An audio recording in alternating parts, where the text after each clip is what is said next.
Se mettre à l'écoute de Jésus, chers jeunes, c'est vrai, j'en avais parlé déjà dans une première vidéo, on ne peut pas tout dire et je vois que cette question revient encore, je crois que c'est la question de toute une vie, en tout cas de toute une vie chrétienne. Se mettre à l'écoute de Jésus.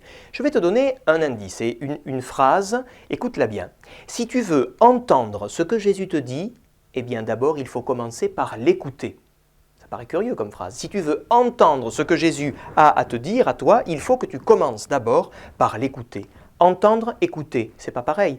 Entendre, c'est entendre les bruits qui sont autour de toi. Écouter, c'est faire le silence et comprendre le message qui t'est adressé. C'est une attitude toute différente.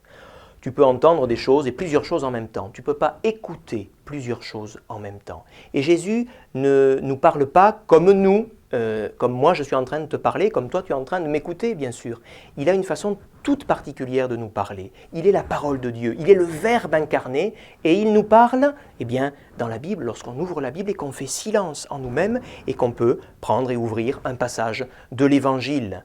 Alors, tu peux faire ça dans les temps de prière chez toi, quand tu es tranquille. Si tu as un peu de mal chez toi à prier, n'oublie pas qu'il y a un certain nombre de jeunes qui se réunissent dans le diocèse, dans différents groupes de prière. Il y a aussi la prière commune, là où tous les chrétiens se réunissent, par exemple à la messe. N'oublie pas que Jésus te parle et il te montre des signes aussi de sa présence à travers ce que vont te dire tes camarades, à travers ce que vont pouvoir te dire tes parents, tous ceux que tu connais.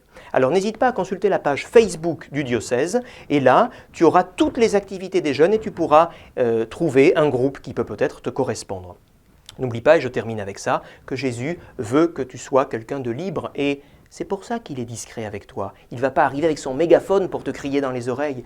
Il veut que tu, librement, que tu lui répondes. Alors, n'oublie pas qu'il frappe à la porte de ton cœur, qu'il n'attend qu'une chose, c'est que tu lui ouvres. Alors, enlève tes écouteurs et ouvre grand tes oreilles.